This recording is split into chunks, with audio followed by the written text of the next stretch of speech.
అధ్యక్ష మంత్రి గారు ఏదో నిజాయితీ గురించి మాట్లాడారు. నిజాయితీ గురించి మాట్లాడారు అధ్యక్ష. నిజాయితీ గురించి మాట్లాడితే అధ్యక్ష ఇదే మంత్రి గారు గతంలో కేసీఆర్ గారు ఎంత గొప్పగా పరిపాలించారో చెప్పిన మాటలన్నీ ప్లే చేయమంటే చేస్తా. ఒకటి. రెండో అధ్యక్ష హరీష్ రావు గారు ఇంత స్పష్టంగా శాసనసభలో నిన్నగాక మొన్ననే కదా అధ్యక్ష మొత్తం ఆర్బీఐ లెక్కలు వివరిస్తూ సావధానంగా ఏం చెప్పారు అధ్యక్ష?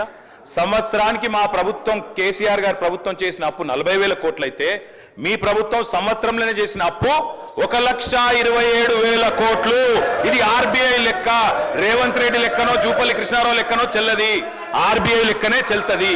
అధ్యక్ష వాళ్ళు ఒకటే అబద్ధాన్ని 100 సార్లు చెప్పి నిజం చేద్దాం అనుకుంటే ప్రజలు నమ్మరు అధ్యక్ష.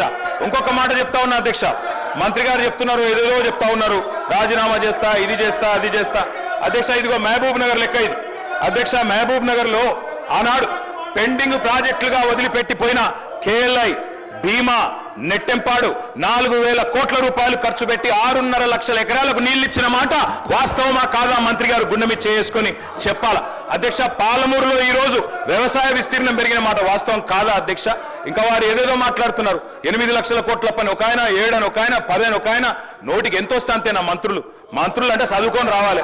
ఎటువడితో వచ్చి మాట్లాడతాం ఇష్టం ఉన్నట్టు ఎట్లా సార్? అధ్యక్ష ఏం సార్ ఇది? వాట్ ఇస్ నేను గౌరవ సభ్యులు ఛాలెంజ్ చేస్తా ఉన్నారు.